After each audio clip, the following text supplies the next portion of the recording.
Good evening from BBC London News. I'm Louisa Preston.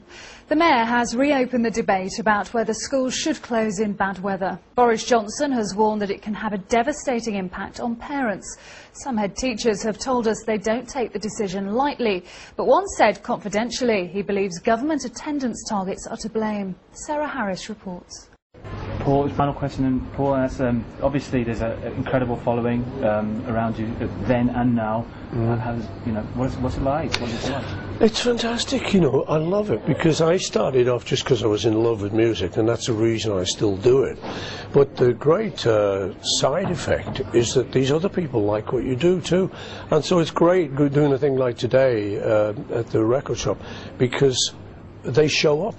And you get to meet them, you get to eyeball them, you know. Let's say there was some girl there just come in from New York, through the snow, she had to go to Philadelphia to fly in.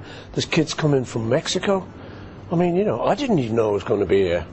But this, they know, you know. So it's just great, and you get to say thanks.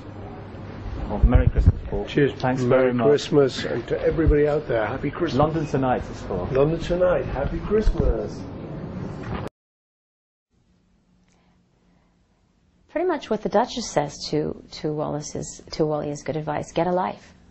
And that is, you know, that's kind of the mean-spirited way to say it, but it's the truth. I mean, she was living vicariously through the Duchess's life, thinking that if she could have what she had, or be loved the way she was loved, that she would have happiness. But in the end, she realizes that happiness lies in your own hand, and you have to create your own destiny. So, and that's how the movie ends, with Abby's character going on with her life. King Live we have for you tonight. Now let's get into this album, Exile on Main Street. What the decision to re-release an album? Yeah, but how did that come about? Well, there's a record label that bought all our catalogue stuff called Universal, they're called, and they wanted to do something a bit different to mark this, you know, to put out these albums again. So they picked Exile as being one of the most famous, and they said, well, will you kind of do something, you know, will you try and find time to remaster it, and also is there any tracks that you didn't release at the time, and can you do something special? And I said, no, there's no tracks, there's nothing, it's all done. You know, it was a double album, there's nothing left. But then I went in and I thought, well, I don't know, no, I really don't know if there is anything. So I went in and Keith and I looked, and I looked with Don was a producer, and we looked at all these tracks. And some of them were sent by people that thought they were like Stones experts. And I looked at them and I said, this does not sound like Exile. So some of them were not in the time of Exile at all. So I had to sort of define the time of what I thought Exile was, because Exile wasn't recorded in a month. It was recorded over a 3-year period. So I took this 3-year period and found tracks that were recorded in that 3-year period. And some of them, the alternate takes, I just left as they are. And some tracks didn't have any songs on them, any vocals. And nothing new? New in what way? New recording for the album.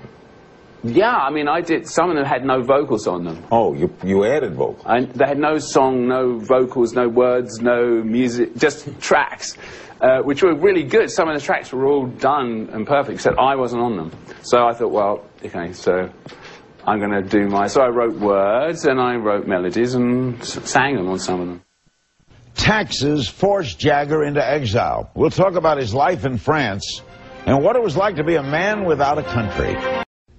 I know many of you have been watching the standoff in Washington these past few weeks over the national debt. It's been a tense debate because the stakes were so high.